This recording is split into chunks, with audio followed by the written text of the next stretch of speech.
Guillaume, pour la saison 2025, tu as disputé la Coupe mondiale d'endurance stock chez Louis Moto. Tu peux nous le confirmer, ça ou pas? Alors oui, en effet, en 2025, je vais rouler pour le team 33 accessoires Louis Moto après le moto.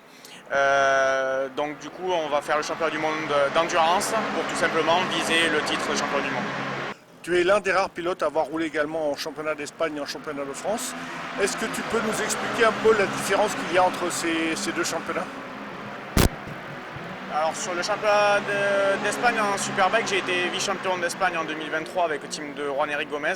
Ça a été une expérience incroyable pour moi parce que c'est un championnat vraiment fantastique où on roule sur des circuits de Grand Prix tout simplement.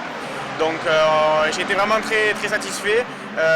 C'est un championnat qui n'a rien à voir aussi à la France en termes de structure et de team.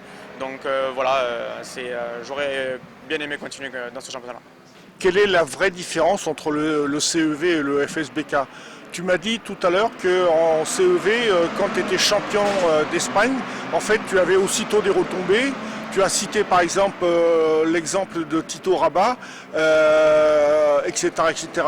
Donc ça veut dire que quand tu pointes dans le top 5 ou même quand tu es titré en championnat d'Espagne, tu as automatiquement des retombées, c'est ça?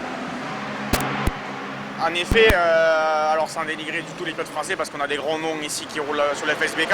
En Espagne, je me suis battu avec Tito Rabat, Roman Ramos, Oradré, des pilotes aujourd'hui qui sont soit sur les officiels en WC ou alors même comme en championnat du monde Superbike, comme Ivo Lopez ou autre.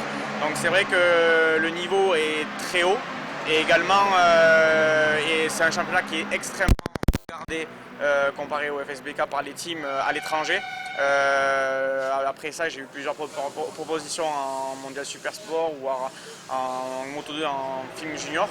Donc voilà, c'est un championnat pour moi qui a plus d'importance à travers l'Europe, voire même le championnat du monde. On peut voir parce que beaucoup de pilotes sont en Grand Prix ou en championnat du monde aujourd'hui Superbike. D'après toi, qu'est-ce qu'il faudrait que le championnat de France arrive à faire? Par exemple, tu disais qu'en championnat d'Espagne, ça passait à la télévision. En championnat britannique, ça passait à la télévision. Qu'est-ce qu'il faudrait faire pour que le championnat de France soit plus visible? Pour moi, quand je vois l'expérience que j'ai aussi un peu à l'étranger, il faut redonner un peu de couleur à ce championnat-là qui pour moi commence à être compliqué. Aujourd'hui, on peut voir, on a de plus en plus de mal à trouver des budgets pour faire ce championnat qui coûte aussi cher. Donc aujourd'hui, il faut tout simplement donner de la visibilité. Donc pour moi, c'est l'un des seuls pays où on n'a pas la télé et je pense qu'aujourd'hui c'est primordial en vue de la professionnalisation de ce championnat-là. Il faut redonner de la couleur, de l'intérêt aux sponsors à revenir dans ce championnat-là pour tout simplement que les teams et que les pilotes puissent se professionnaliser. Merci à vous et merci à cybermotard.com de m'avoir permis de faire cette interview.